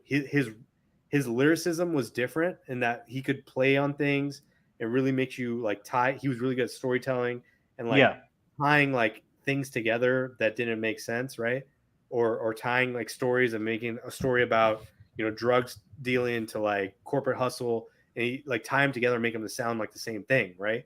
Kanye is like a whole nother person. Like he's operating at a whole nother level with his music.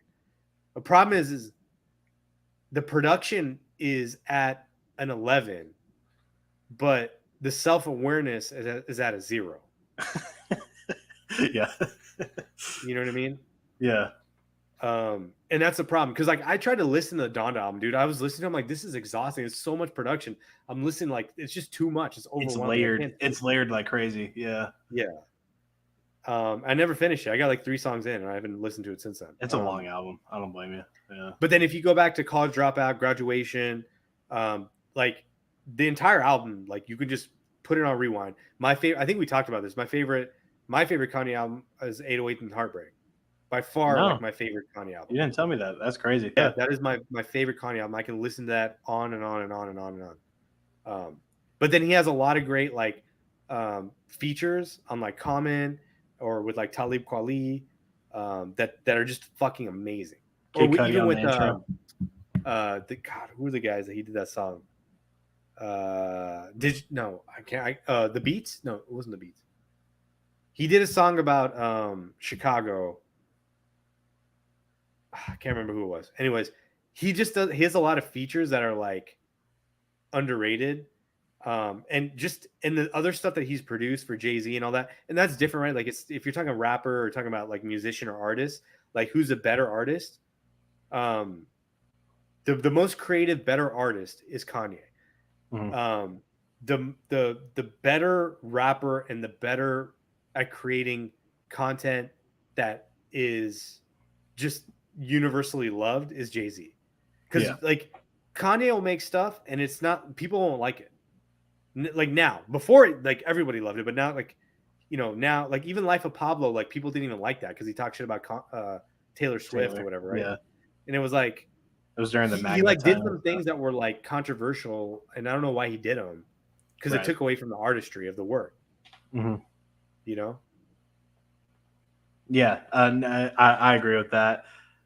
The Life of Pablo, that was during my prime. I was 15, 16 when that came out, and I love that album to this day. And I loved how bipolar it was. It was like there was no consistency with it, and it felt like a mixtape in a sense, like a collage someone just threw together. But don't you think every album after that he made is that way? It seems like a bipolar person put it together.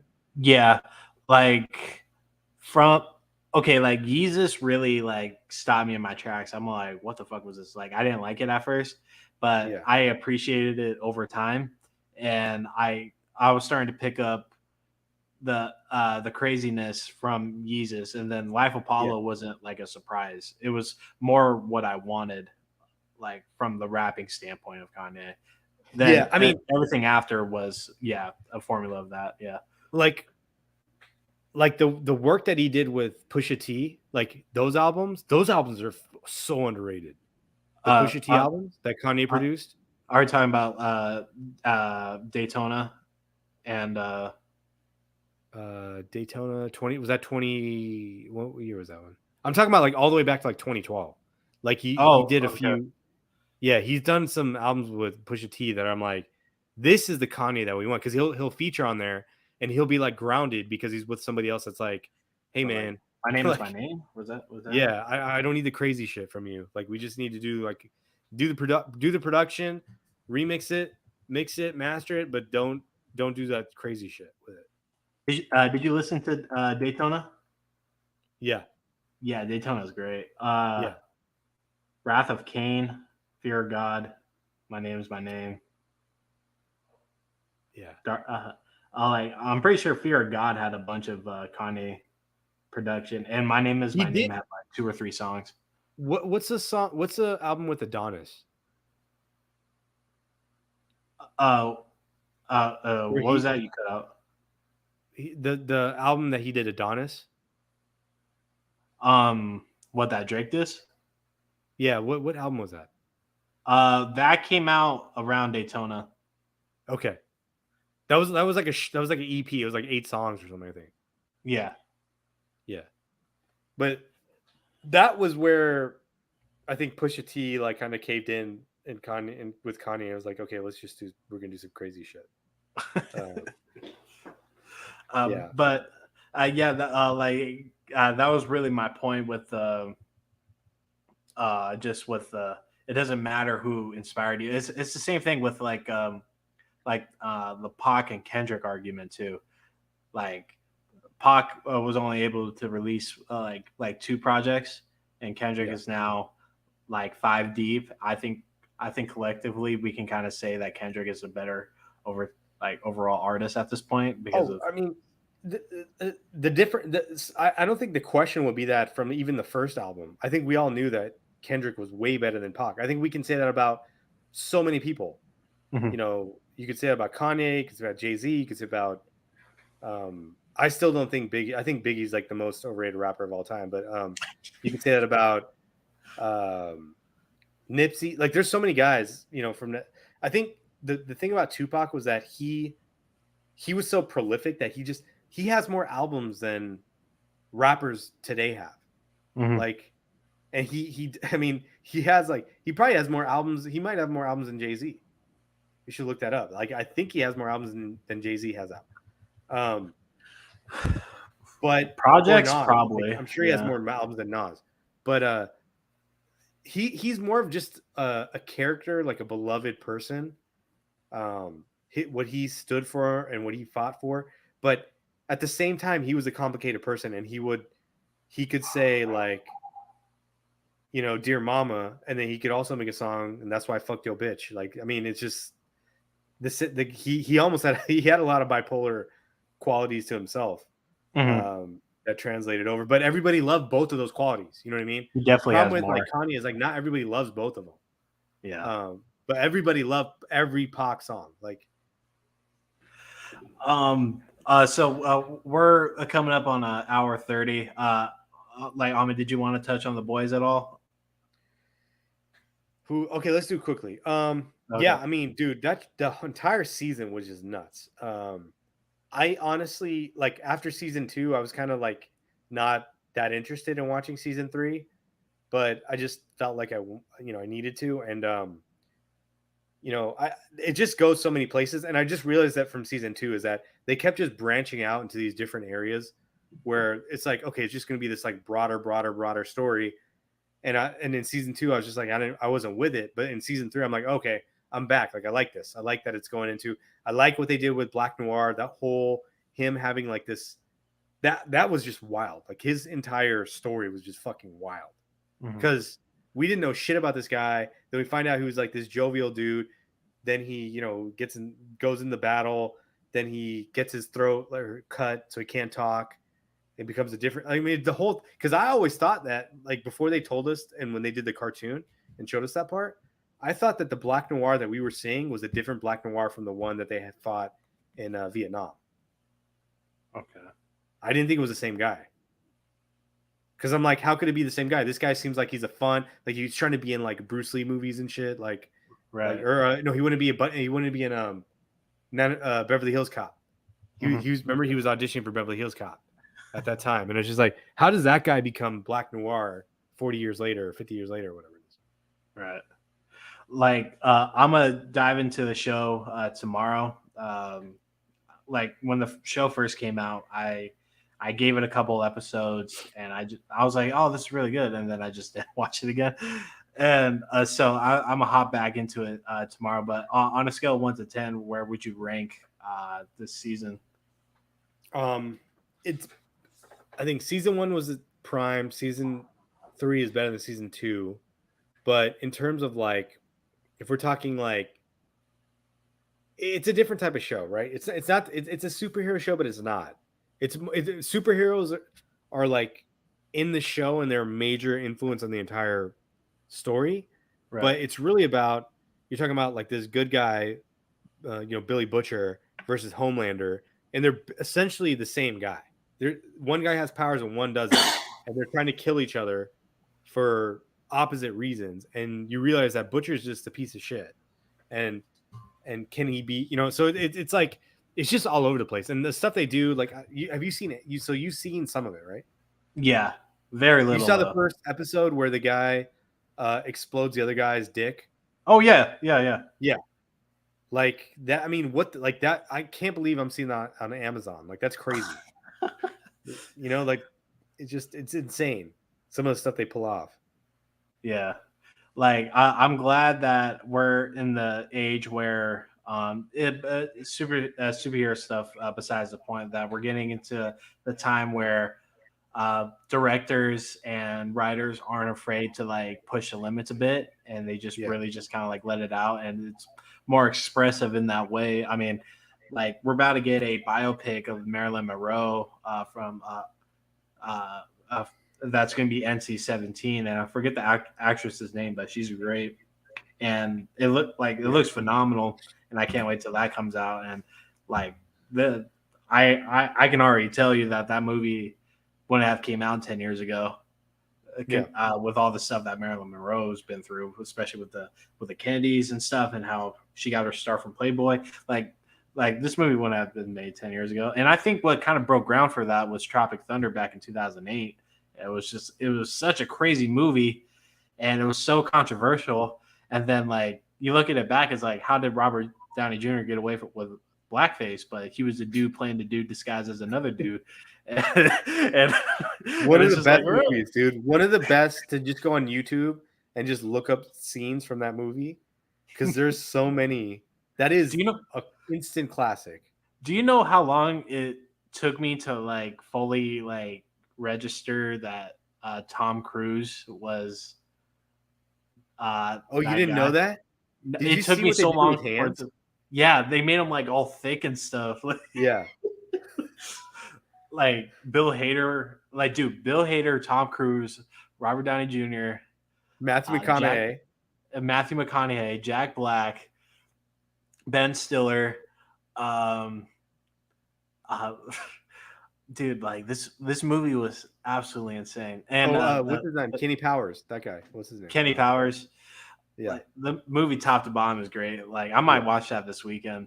But before we get out of here, I've been wanting to show you this, Amit. So you've probably seen these, but Marvel they release these editions every once in a while that they get like rap influences, like famous rap covers, and then they make Marvel themes out of it. Have you seen? No, I haven't. This stuff. So guess what album cover this is?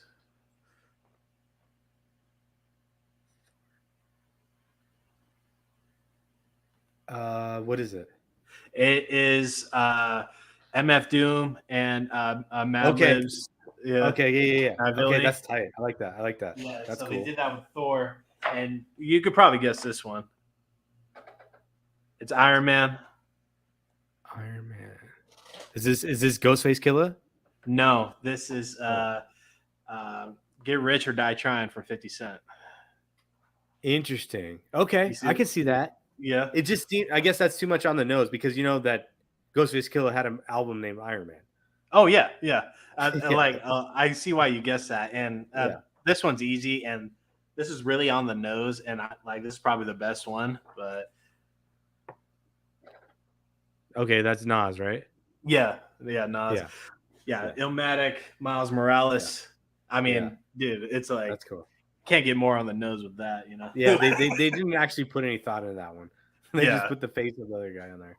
But if you go on, if you like look up like all the covers and stuff, you like it might take you back and stuff, because I have a lot of the physicals of those albums and stuff, and it's cool how Marvel has done that. Did you have any other closing thoughts before we get out of here, man? I did, and now I'm forgetting. Oh, I was gonna say, okay, so they dropped this new Elvis movie that came out. It's a biopic on Elvis. Yeah. Don't watch that shit. Elvis is a piece of shit. He fucking no. This guy is a pedophile, and is a known pedophile. It's on record. He married Lisa Marie Presley when she was like 14 years old or something. So what's up, Todd? So if you go back and look at his record, the dude is a huge piece of shit. So don't watch that movie. because they don't even tell anything that has. I went and looked up and like tried to see like, are they going to actually tell like the real story? And it's like the romantic version of him. I'm like, fuck that. Yeah. Like, I'll probably watch it just to see how they write his story, because I'm pretty familiar with his whole life. But I'm just, I want to understand like how they navigate it, because there's a lot of stuff through his whole time. And I know that they don't show him croaking on a toilet after he's put like 12,000 calories down his fucking shooter and stuff. So I don't know. Yeah. But I'll probably watch it eventually when I'm able to rent it. I'm not going to go to the movies and watch it, but for sure. Like, I'm just curious to see how they portray him in there, because I know the director tried putting the black influence in there. I just don't know if it was a lot. Yeah, I mean, I think that's the only real like redeeming quality, if you can call it that comes out of it, is that he took a chance on a genre of music that most white people didn't like, and he was able to make it cool for everybody.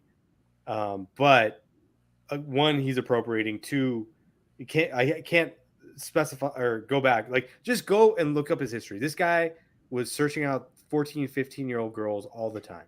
Mm-hmm. So the only reason he married Lisa Marie is because her parents threatened him with like child rape and taking her out of state and all this shit. So he was kind of forced into marrying her.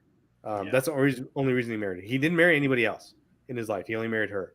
So, and she was like 14 at the time. So it's just a lot of fucked up shit with that guy. Yeah. He was kind of like the R. Kelly at the time, but with better music. R. Kelly appropriated him, dude. And like, what's crazy is that like the time that Elvis was, doing all that, I mean, it wasn't like uncommon, really. I mean, it was pretty, like, that was a pretty big thing back then. I mean, yeah, I mean, all I know is that they had laws for it back then. Oh, like, yeah, there's definitely laws. It was just, I don't know, like, someone at some point was like, hey, we got to make a law making sure these old ass guys don't marry these 14-year-old babies. You know what I mean? So I don't know, man. I don't know how much of it was like normal back then, but the shit is fucked up. That's all I can say. Oh, real quick before we get out here, Jeffrey Epstein's wife only got 20 years. Did you see that? Yeah. I mean, I don't know. Was it a plea? She pled not guilty, right? I don't know that information. I think she pled not guilty. So getting 20 years, so part of it is like what they can prove, right? So like they probably know like a lot more shit happened. They just couldn't prove it. So whatever they could prove ended up being 20 years, which is like, I mean, it doesn't really set the precedent. Like, like if you were going to be like, okay, we're not going to have like child trafficking sex islands. Let's give this bitch like 9,000 years and just end her life, or whatever, right? Because when they do this shit, they're like, oh well, this guy got caught with weed, and we're gonna make him get 10 years or 20 years or spend his life in jail on like a weed trial just to prove that we're serious on drugs. It's just like, come on, man. Like, what are we serious about? Like, come on. Right. The war on drugs was the dumbest thing to happen in this country. It put away, just regular users, So I mean, we can have do is go watch We Own the City and The Wire, and that'll tell you. Oh yeah, we didn't even touch on the We Own the City, but we'll touch on that next week and stuff. Thank you for everybody that came out tonight. Putting time away with their Saturday. Again, Amit, thank you for joining again, so we can talk about all this stuff. Did you have any other closing words before we get out of here, where they can find you, whatever? No, man. Just everybody have a safe night. I don't know. Are we doing a pod tomorrow? Do you know? Evan is out of town. He's in Michigan right now. So he's out, right? He's not doing it? Yeah, he's out right now. Yeah. Okay. So